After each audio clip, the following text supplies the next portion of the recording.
The Captain Dean Show.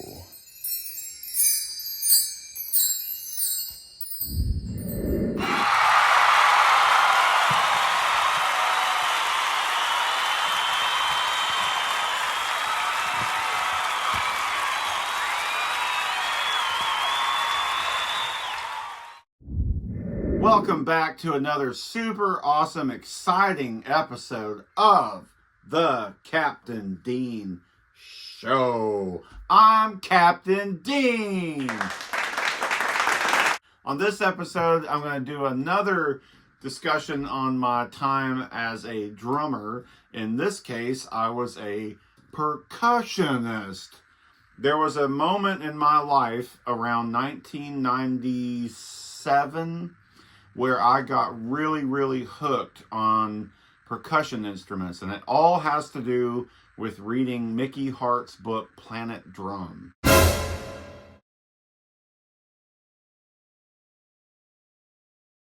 When that book came out, and I'm not really sure what year that book came out, but I had the record, the CD, and I was really into it because as a drummer, of course, anything to do with drumming, I became like a student. I studied everything, I absorbed everything, and tried to learn various styles, various rhythms, various ways to approach playing drums. And at that point, I had been playing the drum kit for about 10 years or so, and decided that it was time to dive into other things. And so I got really into it and started buying all kinds of drums from all over the world, mostly African drums and Middle Eastern drums. That was the stuff that spoke to me the most. But what Mickey Hart did was he opened up this door for me that I never really knew existed outside of maybe watching something from like National Geographic or something at that point on the Discovery Channel, where they would do documentaries on cultures, and all cultures around the world use some sort of method of rhythm for communication and celebration. That book opened up a world for me that I did not know anything about, and really got into it. And after that, Mickey Hart, Planet Drum, I discovered things like the Kodo drummers of Japan.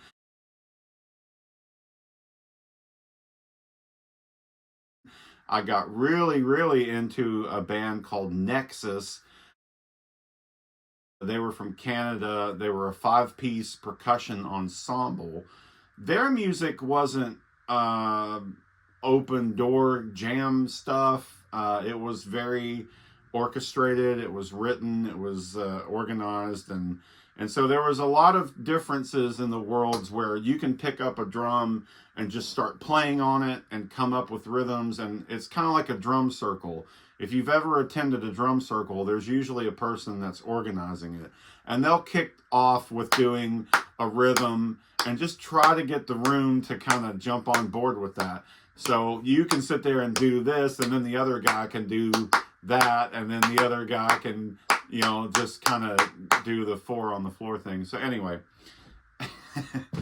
it's a world of discussion in its own for sure. But I really got into it, and I ended up making 7. Actually, I made 8 albums, but for some reason I can't find them. But the one that really sparked it for me was this. I put out a record in it was early 2000, I believe, and it was called Hollow Drum Sounds. And this album really did some cool shit. It got me in Modern Drummer magazine.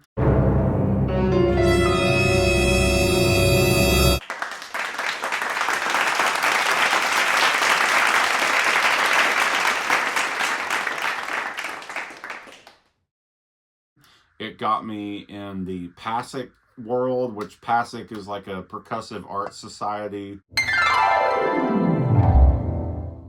And I got rave reviews on this CD. It really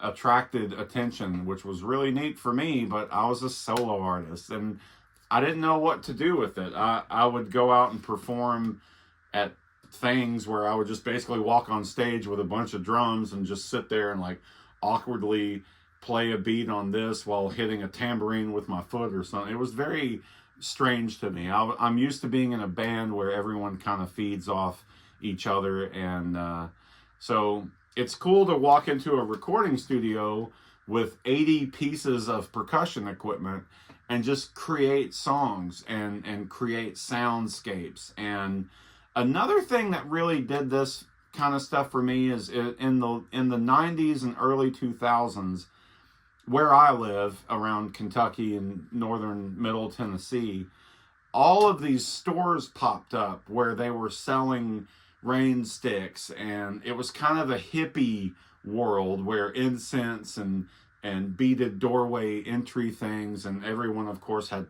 giant tapestries, and so the hippie culture was still kind of a big deal. But these people started releasing records that would be featured on a little, kiosk kind of thing at the end of an aisle in a store, where you could press a button and hear a sample of, here's the mystic rainfall in the Grand Canyon, and then this guy goes out there with a flute and a drum and makes music with the natural sounds that are around him. And there were a couple of different records that came out that really highlighted the world of percussion and drumming. And so this record was kind of my version of that. And I ended up creating 12 tracks, and a very well-known percussionist in Nashville named Tom Rohde actually came in and guest played on a song for me.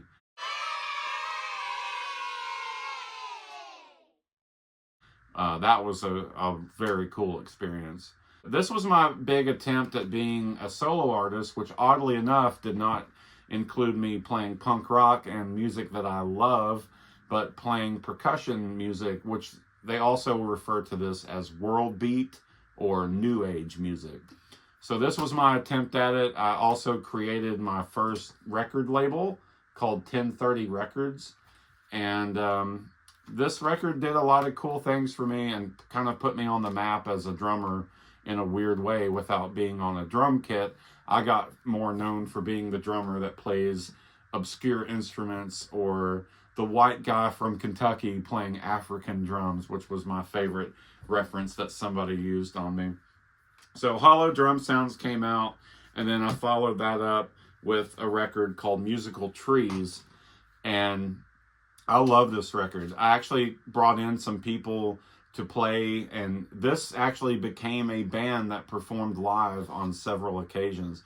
So the All Natural Rhythm Band was an ensemble of a few different people. I had Jamie Chaplin, I had Brandon Christie, I had Maurice Clayton, what was his name? Michael Cinnamol played on the later records, I think. But this was really, really fun to do.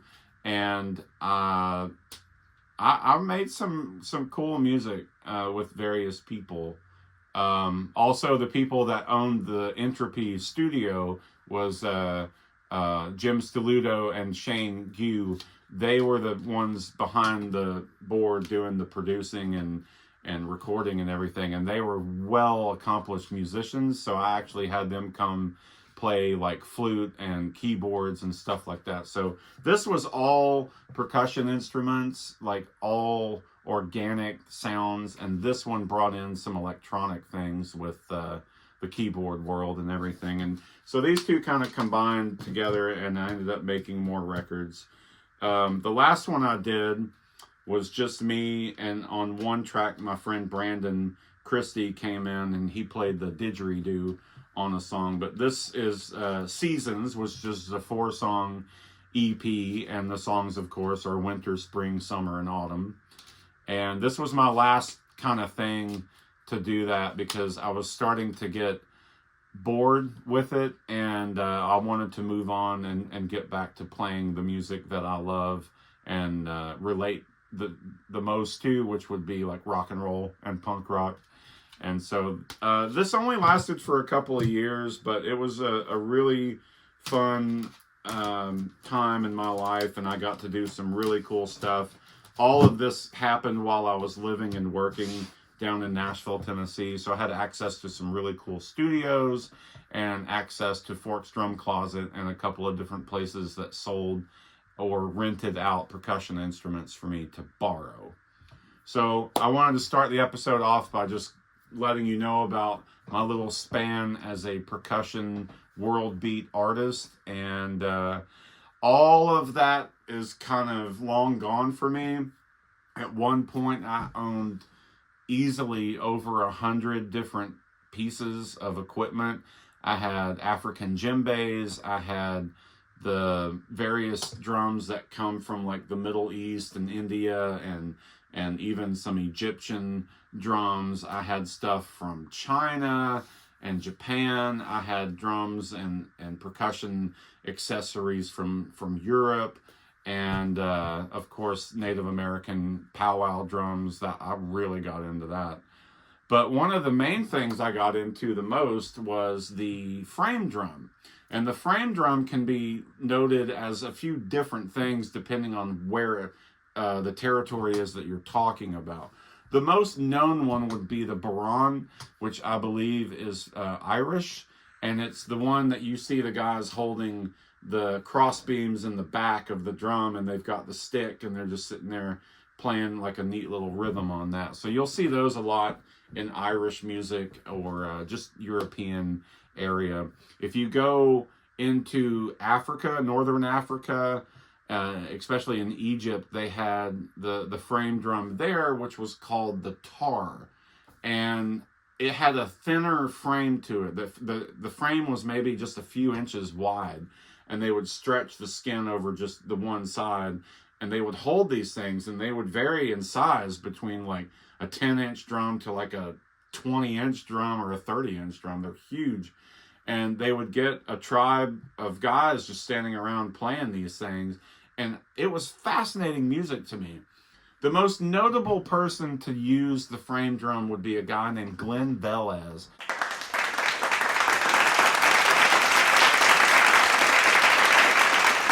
And he put out a record, a couple of records actually, that I bought, and I really, really got into that. And so that was the drum of choice for me for quite a while. If I had an ensemble on stage to perform, I would end up being the one holding the frame drum and kind of guiding the rhythm while everyone around me was just kind of playing along and doing their thing. There was a lot of freedom to this kind of music, and I really liked that. But the weird thing for me is that it didn't really have a beginning, a middle, and an end. It would be kind of a beginning with this jam band aspect where it could last 10 minutes if you're not careful, and then it just kind of slowly fades out and dies, and it doesn't really have a proper ending unless it's orchestrated and written down on paper. So a lot of the equipment I owned is long gone at this point. I sold pretty much everything on eBay, or I probably traded some equipment to the local drum shop to get back into playing on drum kit, because I started playing in bands again when all of this kind of came to an end, which was probably around 2002, 2003, I think, is when I made Seasons. At that point, I'd started getting back into playing in rock bands. I started going on the road and playing in various different bands at that point, and I was back on the drum kit. So the percussion world came to an end for me, but I kept a couple things, and I would like to show them to you. Okay, so at one point, I had about 10 different frame drums that were all different shapes and sizes and different brands. Some were natural with calf skin or goat skin heads, and some of them were like this Remo, where the drum head material is that fiber drum head material. Very organic looking, but it's still mylar, plasticky type stuff. But this is what you would refer to as a bodhrán, or the Irish drum. This is what you see the majority of the time, and basically they hold the crossbeam in the back and just sit there and hold this in their lap and do these kind of rhythms with the stick. I think I still have one of the sticks, actually. Yeah, so in Irish music, they use this kind of stick. It's a double-ended thing, and they just basically hold it and do like rumbling. It's been a long time since I've done this. They're kind of sweeping over it. So it's very tribal. Everything about drumming is tribal if you break it down that way. I wasn't good at the sticking technique, and I wasn't playing in a Celtic band. So I would be the guy that would hold it underneath the frame with my thumb and put these fingers up here for like a muting part, so you can let go of it and get a nice ring out of it, or you can put your hand on it and kind of muffle it a little bit. So the things that I was getting into, especially with like Glenn Velez, was just simple beats. And like any drum, you can usually have a bass, a mid-range, and a high pitch if you smack the side edge of it. So I was just loved doing this kind of stuff.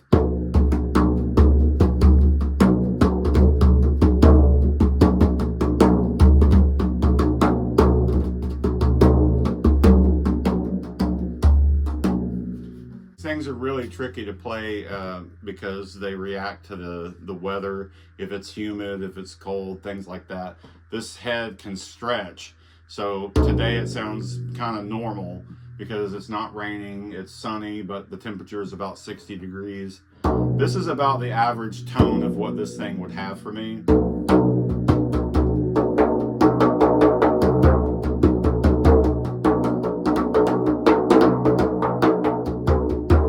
When you put 5 or 6 people together and everybody's playing a hand drum of some sort, it's cool as hell. I absolutely loved. I used to love going to drum circles, but it was much better when everybody was actually a drummer. So anyway, this is the first one I ever bought, and I decided that I was going to keep it and not sell it. I sold everything else that I had, and they were all really cool, and they all had different tones, and the ones that you could actually tune and tighten down and everything, those came in handy depending on where you were playing. But this is the first one I ever bought. It is a Remo, and I believe I bought this drum in 1998. And at one point, we drove across the country, and I took this drum with me, and there was a moment where I got to sit on the edge of the Grand Canyon and play this drum for about 5 or 10 minutes, and so that was a really neat experience. So this is my frame drum, and I've had it for quite a while, and I love it. It's one of my favorite things to have in my collection still, and a great reminder of that era in my lifetime. Another cool thing I still have from that 1999-2000 era was this Zildjian earth bell or earth plate, and it's really just, it was all about sound effects. So everything you purchased back then was just for the sake of using it for a tone or adding it as like a sample piece. And you know, this is back when Pro Tools had just gotten started, so I wasn't hitting something one time and then putting it where I wanted it digitally. I would hit it naturally. Everything I did on those records was done naturally. And so this is a Zildjian earth plate, and you can pay $50 for this, or you can just get a pot out of your kitchen and probably sound exactly the same. The other thing that was on the back of this was this little, you know, scraping area or whatever, which doesn't really do anything for me. I like to use this with like something like a mallet, just a little bit more of a nice pleasant sound as opposed to striking it with a stick. This is a good thing to have for something that's dark and eerie sounding when you've got some cool little rhythms going in the background and you just add this kind of stuff. So I could record music like that all day long and never get tired of it. I think one of the one of the purposes I was trying to do with this kind of music, my goal was to get into the world of TV documentaries or some sort of nature show, or even a movie element where if they needed instrumental music that fit a scene, I was trying to get into that world and create music that could be used in those settings. But unfortunately, I didn't have all the right connections. All right, you've seen them everywhere. Everywhere you go, everyone has seen an egg shaker. These are mine. At one point, I had about probably like 15 of these things, because they came in different, there were plastic and there were wood, and there was one that was probably made in a weird like rubber material or something. When I carried my percussion stuff around, I actually had an egg carton from the grocery store that I emptied out, and I put 12 eggs in there. So anywhere I went, if I was in a recording session, I could just open up that carton of eggs and pull out some egg shakers. And there were times I would put 5 or 6 of these in my hand and just record some sort of rhythm. So every one of those either got given away or lost over time. But thankfully, I hung on to these two. I can't even read the writing anymore, but I think they're called chicken nuggets or something like that. These are the original egg shakers that I bought, probably around that same time frame of about 1997, 1998. These come in handy for recording sessions, whether you're doing percussion or playing on the drum kit. When you do things like a chorus or a bridge, it really helps to have something like this to kind of highlight like an area, so you can add these little just hints of enhancement. And this is the kind of stuff that comes in handy. So I've hung on to these for a long time. So I've pretty much had these for quite a while now, and I'm glad I hung on to them. So here's some other examples of some shakers that I kept over the years, because even as a drum kit artist, when you are in the studio, things like this come in handy when the producer is like they need something on the chorus. They need something to enhance this part of the song. You cannot go wrong with these Latin percussion shakers. They're just plastic tubes. The original rubber bands, of course, dry rotted many, many years ago. And both of these actually broke in half because it's just flimsy plastic. So these are duct taped together, and I'm pretty sure this duct tape has been on here since probably 2003. But I've had these for a long time, and these are a good one to have too. You can hear this a lot in a lot of different music, and you can also change the direction of it. It's an element adding thing.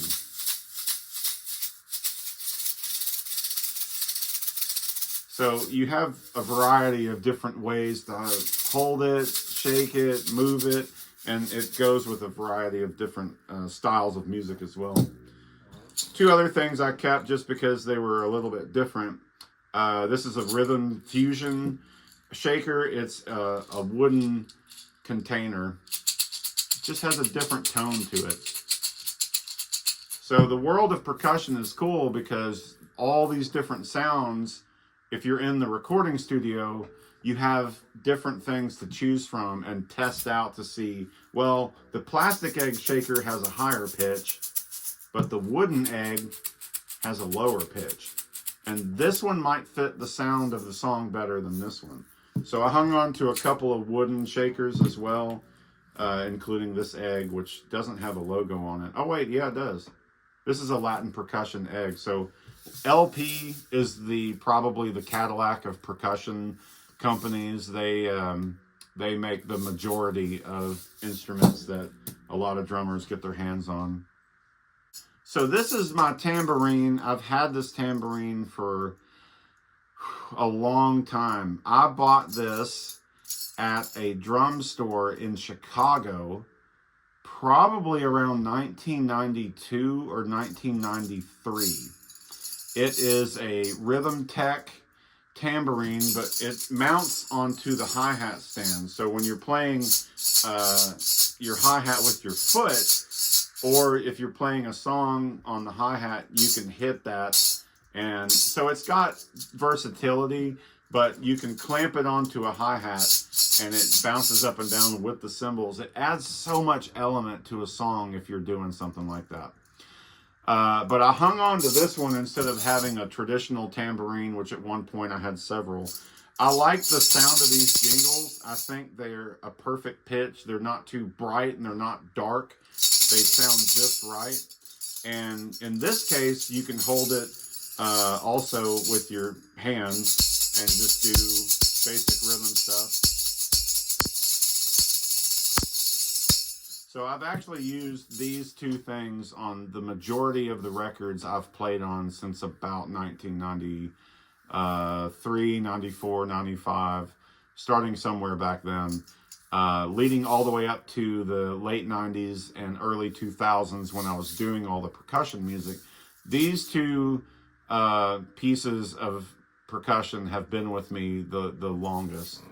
And this tambourine has been all around the country. It is on many, many different recordings I've done. And I bought it in Chicago, which is one of the earliest memories I have of starting to become a full-time drummer. So 1992, 93, I was about 15 or 16 years old. We were in Chicago visiting some family, and we drove deep, deep, deep into the city. We were way out on the west side of Chicago, and we found this drum shop. And I remember buying it with my own money. Okay, these things are super cool. These are Percussion. It was a company that was founded by the drummer for Jane's Addiction, Stephen Perkins. He started putting out some percussion instruments of his own, with his own creations, actually. And this is one of them. And I was fascinated with these things when they came out. They're basically just marbles inside a mesh bag. The cool thing is they have these straps. And what's neat about the straps is, let me get the bigger one. If you put them on to use them, you can shake them just like any of these things, but you can stop them.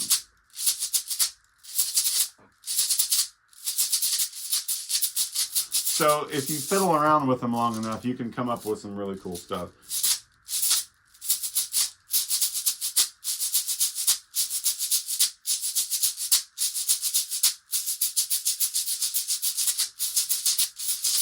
Anyway, it's been a long time since I've done this stuff. But these were really, really cool. They came in 3 different sizes, so they have different pitches and different amounts. So I really enjoyed using these things. These were used on every single one of my percussion CDs that I put out. And I was a big fan. I actually got to meet Stephen Perkins at a drum clinic. And he brought me up on stage and set me behind his drum kit to play a rhythm. And then him and this other member of the audience went over to the other side and started playing on congas and doing things like that. And so I actually got to jam a little on-the-fly piece of drum music with Stephen Perkins. And that was probably around all of the time of that starting for me, probably about 1998. That happened, and that was super, super cool. I've had a lot of different maracas and things like that over the years, but these are the 2 I kept because they actually have sentimental value to me. This one is from Hawaii, and at one point I worked for a gentleman, and he and his family went to Hawaii for a vacation. And when he came back, they gave me this. And it was a really cool gift. And of course, it's made with traditional Hawaiian coconut or whatever it is. And I was very appreciative of that. And it's very pretty to have the little painted Hawaii thing on there. But this is one of the maracas I kept because of the tone and everything. And then this one is really strange. I bought this one in Jamaica in 2000, and at one point it had a string on it, and this little piece here would swivel. So you could like pull it like a top and it would just make that sound or whatever. It didn't even really, like, it wasn't significant, but it was cool enough that it sounded neat to me. But otherwise, you just hold it like a regular maraca, and it has its own purpose. So I've used these two together because of that purpose. This was something I bought in Jamaica. This is something they bought in Hawaii. This was a gift. This was a gift to me. And they actually work well together. Or you can switch it up and use both of them together. And the cool thing about maracas is they actually can be a drumstick as well. So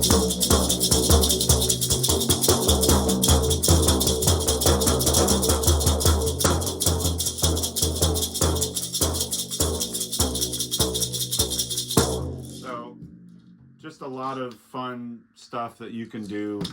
The fun part about this world for me is that I would get into a trance, and it can be scary and it can be a really cool experience. It's like being on acid, but you're sober. So these are some cool sticks that came out probably around 2001. I was at one point a endorser for the Johnny Rab drumstick company.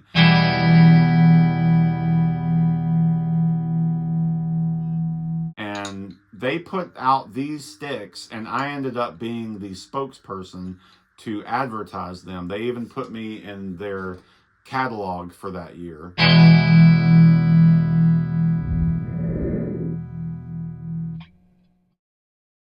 So I would basically use these on various things. If I was on stage and playing with your hands, sometimes it's very, you know, kind of quiet in a way, depending on the room and if you're mic'd and all that stuff. So I learned that certain drums I would use sticks on to get more projection. And then with these, and it would be just another accessory to have. But what was cool is if you played these as an instrument, which I believe it's the clave or something like that, where you do the two sticks together and get the little clicking thing out of it. These kind of have that going for them. So you can do that. And that was the difference of why they came in a pair, where one was natural and one was ribbed for your pleasure. So this was a cool stick because Johnny was very inventive, and he was the one that started putting these grooves on drumsticks and stuff. And so, of course, by playing these by themselves, it's a good little instrument to give like a young child or a beginner drummer that's learning rhythm at a young age. These are the kinds of things that you usually see in like a kindergarten class or something like that.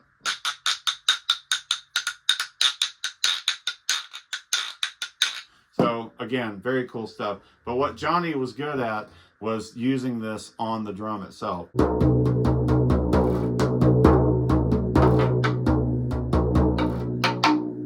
So very fun. And last but not least, the things I have from that era of my life would be these Australian bull roars. If you have never encountered a bull roar happening in front of you, it is a just fantastic sound.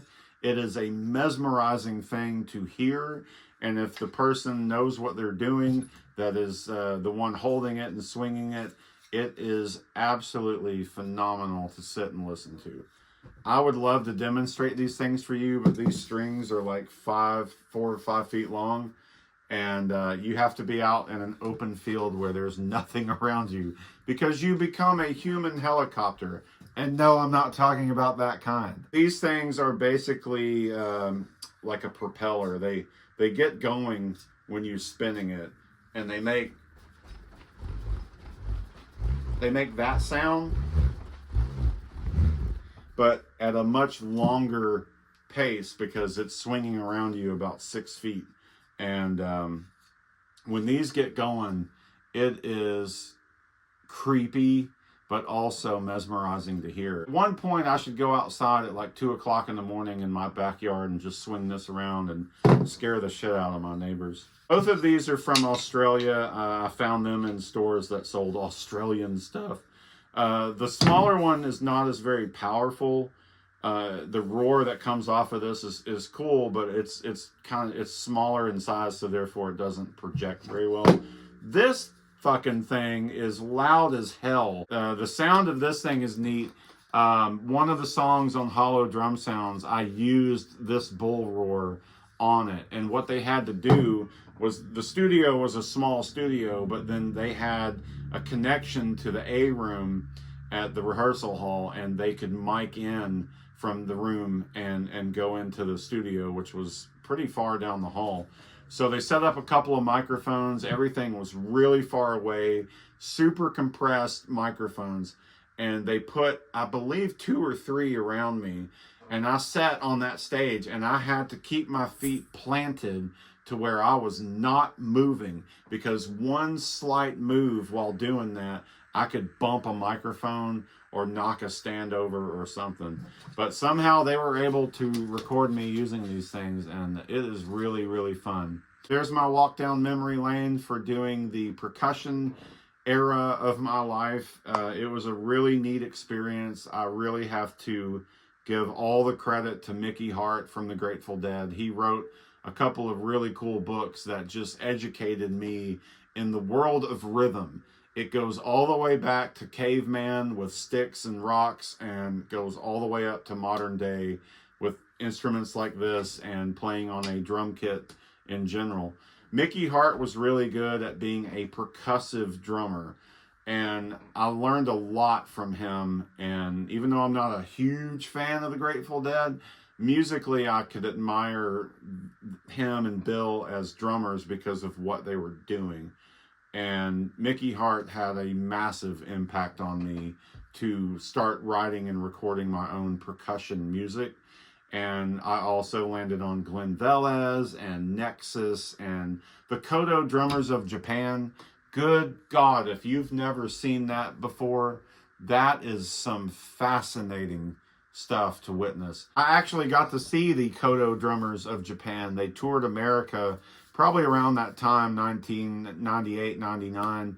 We went to Cincinnati, and I almost fell asleep because the music was so trancing and powerful that it literally knocks you unconscious because of what it is. But they play these humongous drums that they have to use these dowel rods that look like you're holding broomsticks to play, and they just go to town on playing these big giant drums. And there's people using little bells and little tiny drums, and it's all about the orchestration of it. Everybody has a rhythm and a place to be and a moment for that to come in and leave. And I could go on and on about this stuff, but that was a really neat time in my life. As a drummer, I became more open-minded and I got better because of doing stuff like this. Once I got out of this little phase and back on the drum kit, I just felt like I played differently. I had a lot more percussion in me. I had a lot more breathing ability. I feel like I was able to help the songs that were presented to me have more open rhythm to them instead of just being this hard driving thing. I added things like tambourine and shakers and bells and things like that, and it just enhances the song and makes it better, in my opinion. So there you go. There's the remaining items I've kept over the years from my years of doing percussion music. I really enjoyed it. It was a really neat challenge to walk into that world and really not know what I was doing, but end up doing it anyway. So hope you enjoyed this episode, and we'll see you next time. Do do do do do do ba do do do do do ba do do do boo boo ba ba da ba ba ba do do do ba one ba ba ba da ba ba da da da ba ba da ba ba da ba ba do do do ba ba ba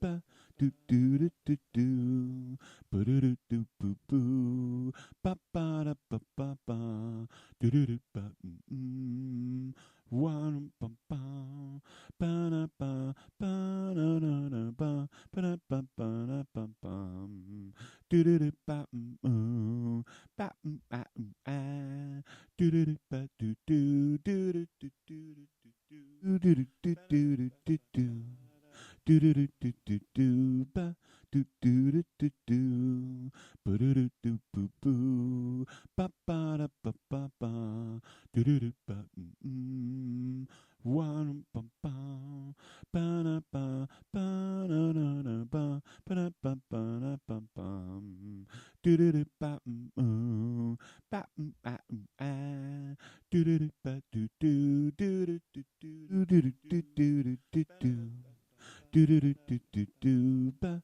do do do do do ba do do do boo boo ba ba da ba ba ba do do do ba one ba ba ba da ba ba da da da ba ba da ba ba da ba ba do do do ba ba ba ah do do do ba do do do